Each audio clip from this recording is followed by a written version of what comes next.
Hey, welcome to the Daily Reflection and this week's Places of Opposites reading. And this is for today, September 25th. So it goes from the weekend prior, September 23rd, all the way through this upcoming weekend into next week, which will be October 4th. So this is really the first Places of Opposites that is fully within this new season of fall, if you're in the northern hemisphere, or spring if you're in the southern.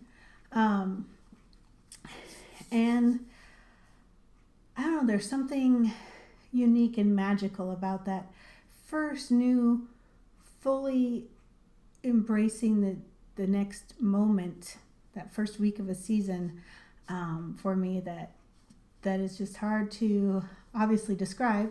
But I really enjoy. It's like you can step in and feel how different you are, how different the world is, just in this moment. It's like, and how different it is just from last week. So, and this time of fall is beautiful because it's cool and crisp in the morning and warm in the afternoon and then cools off again. So, I don't know, there's just a lot of magic that comes with that for me, where I can have kind of a little bit of everything right there. All right, so this week we'll be using the OSHO Zen Tarot and the Psychic Tarot of the Heart. And what I was looking at in meditation was relationships. All the different kinds. I mean, we have relationships with our siblings, our parents, our grandparents, our friends, our significant other or spouses, cousins, co-workers, strangers on the street. There's just all kinds of relationships that go on, and what they give us is that way to connect. And they also give us the reflection of how others see us and how we see ourselves, and so much more. Each different relationship that you have is flavored slightly different, and it gives you something slightly different. Whether you think of them as nutrients in a multivitamin of life, or you think of them just as, you know, the different places you can go, the different feelings you can have. They're just so enriching. And sometimes they're so frustrating. But that's part and parcel of the energy of relationships. So just take time to notice today which relationships came to mind when I said it, and what difference in the gifts they give you, what they are. So, okay.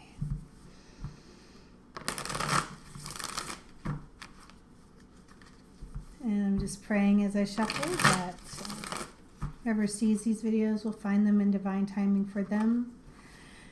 And the messages will be clear and allow them to contemplate parts of themselves and parts of their journey in ways that benefit their spiritual growth.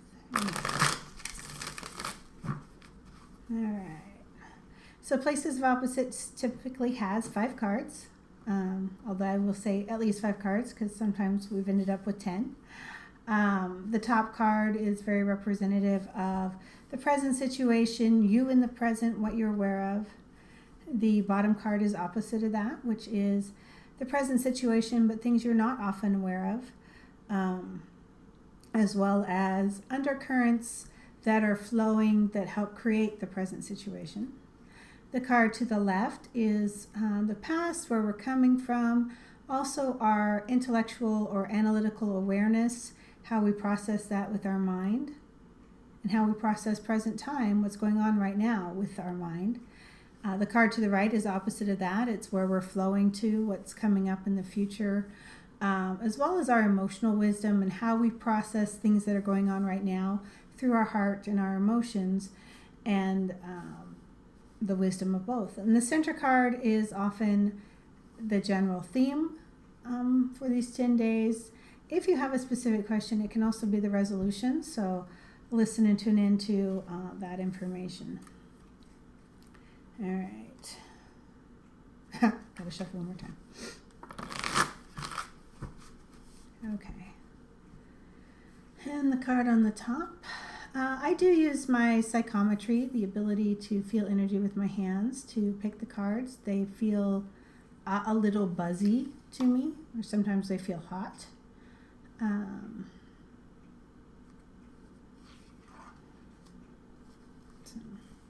And to the left, supposed to switch decks. Sorry, hold on.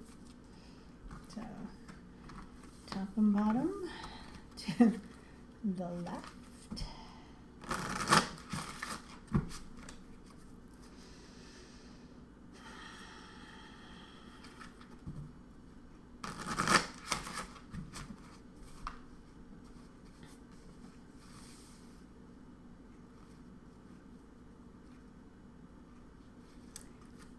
Left and to the right.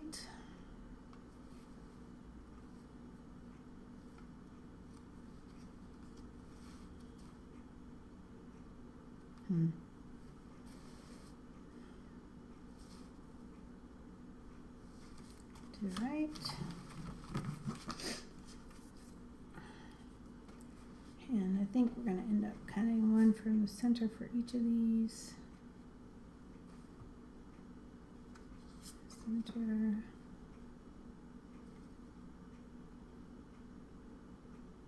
Nope. Looks like just that deck. Okay. If the decks go cold, I know they're done. So, all right, the top. We have morality. Ooh. Our personal ethics, our morals. Oftentimes these are given to us by our parents and our grandparents in our community, as well as our culture, our church, or if you don't go to church, whatever cultural group that you have affinity with.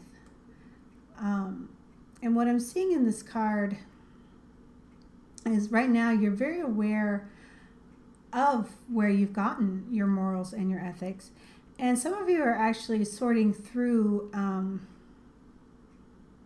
some of that and adjusting it a little bit. You know, is that moral that you've been handed, is it pure? Does it apply to every situation in life, or is it very conditional? Is something right in this situation but not that situation? And for many of you, that's a very unsettling feeling, because in many ways, the way you've structured your entire life and your beliefs about how you fit in it are a direct result of your own morals and ethics. And when you start to question the validity of where they came from, or whether they are indeed pervasive or only situational, that can cause kind of an inner earthquake. So give yourself the space that you need and the compassion that you need to understand both the compassion for yourself and the compassion for your parents, your community, wherever you find that you were handed these morals. If you're finding they don't fit, have compassion for where they came from, because those people, that situation, they didn't give them to you to feed you lies or to make you feel bad or to leave you in a conundrum. They honestly believed that those were the right ethics and morals to live by. So have compassion for where they came from. Doesn't mean you have to embrace them. If they don't fit you, if you don't find that you resonate with them and you're changing them, that's okay. Just release your anger towards, well, maybe not all of your anger, but just have understanding that they weren't given to you out of malice. Okay? So find your compassion and forgiveness for that. And then find your own strength in being able to choose what your morals and your ethics are. All right. Opposite of that. Once again, the Fool comes up.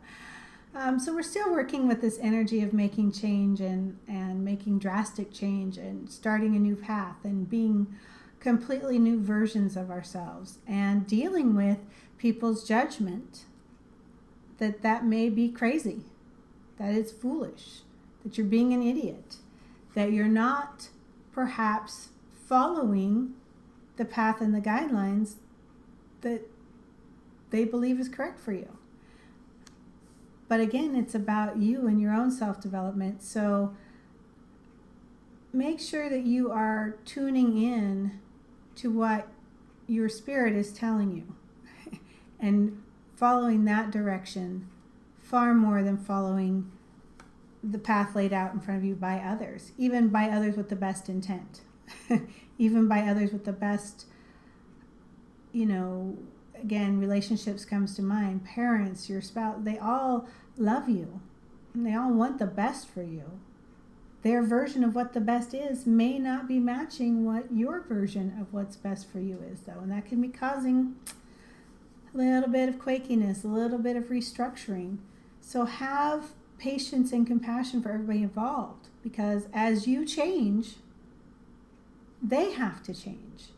Whether it's just changing how they perceive you or how they interact with you, or whether they have to actually make changes if they want to maintain that relationship with you. So have patience and compassion is just coming up a lot right now. That, and not to give up yourself to please others. Make sure you're following what's true for you, and just giving space and time to allow others to accept and move into that, or to, in some cases, you may have to allow them to release themselves from your life. So, all right, the past or our analytical wisdom, and both. This card came up before, feeling alone. It's amazing how in the midst of all kinds of relationships we can feel isolated. We can have so many friendships and partnerships and still feel like we're all alone in it. And I see right now that that's a struggle for many people, where they're like, is anything in my life real? Because I have all these things, yet I feel completely isolated. But know, again, that is a choice of your mind's perception. And it's also an indicator of where you're wanting something more in your life, a new type of relationship, a new type of connection. And that doesn't necessarily mean you have to abandon the old ones. It just means that you're trying to make room for, and you're carving out a path for having more, different, additional, and both. Expansion. And that feeling of feeling alone, or that mental perception of feeling alone, is what's driving you to create room to have more, and to have different, and to have both. And again, that could be being driven by this weighing and sorting out of your ethics and your morals, and what do you really believe. And if you don't believe the same as all of this group of people that gave it to you, can you find the group that matches where you are now? And maybe you feel like you can't. Maybe that's why you think you're alone. But the truth is, you're not alone. None of us are alone. We are all, on the largest scale, one energy together. We differentiate ourselves and experience the different situations so we can have that experience. But you're not alone. All right. And our emotional wisdom, where we're headed to, is the base chakra. And for some people, this really signifies struggles of survival. But again, I've been looking at the message of the base chakra, how it integrates. All of our chakras are meant to be equal, in balance, working together. No chakra is lesser or greater than the other. They have different gifts. They have different abilities that give you, and part and parcel with the ability to survive in the base chakra is the foundation. It is where you sink your roots, what you build from, how you grow. And I see a lot of you again, sorting and shifting and recreating that foundation, or maybe just creating it all anew. But that foundation from which you want to build your health, your life, the physical things, all of that stuff.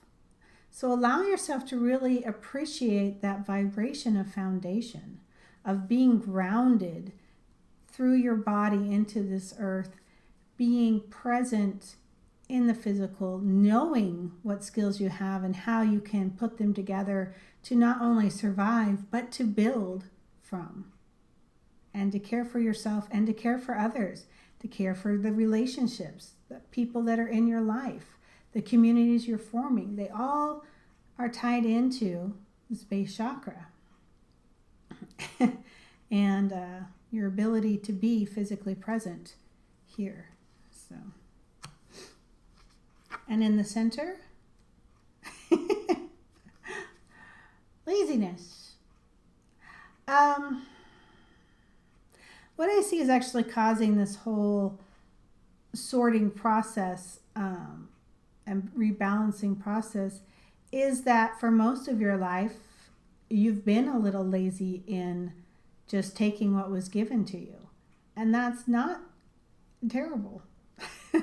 It frees up a lot of energy for other things when you can just, it's kind of like if you had to regulate every function of your body, every heartbeat, every breath, every cellular transfer of nutrients. And if you had to consciously direct each and every one of those millions of things going on in your body in any second, you would have zero time for anything else. It would be overwhelming and all-encompassing, and there would be nothing else. So in the same way that your brainstem regulates all of that, your hormonal releases, your cellular transfer, the breathing, the beating of your heart, the way your nerve synapses fire, the communication from your brain to your spinal cord, all of those you get to be lazy about. It's taken care of. And that opens a much wider arena for you to be able to do other things. And just like transforming this energy from I just want to survive to a foundation I want to build from, you're kind of embracing the things that were given to you that allowed you to focus on other things, but now you're kind of also looking at the quality and the quantity of the things that were given to you. And on one level, you're appreciating how much then you have space to do other things because you can be lazy about that aspect. But you're also noticing where laziness hasn't been serving you, where you've been going with the flow on some things that don't resonate with you. So appreciate all the things you don't have to take care of consciously, day to day, within your body, within your life, within all that. But also notice where laziness perhaps has allowed you to flow into a situation that is not where you really wanted to be. And you can use your discernment to choose where you want to stop being lazy. And you can use your discernment to choose where you want to embrace the laziness. Some of the most efficient people I know are efficient because at heart they say they are lazy and they don't want to take the effort, the time, or the resources to have to deal with all those things. So they find an efficient way to manage it, to create it, so that they can be at heart lazy. So anyway, interesting dichotomy there in the places of opposites, both sides of laziness. I hope that this message was able to speak to you and spurred some contemplation in your own life, gave you some clarity and understanding. And we will see you tomorrow for the daily reflection, or if you only tune in for the places of opposites, we'll see you next week. Take care. Be blessed.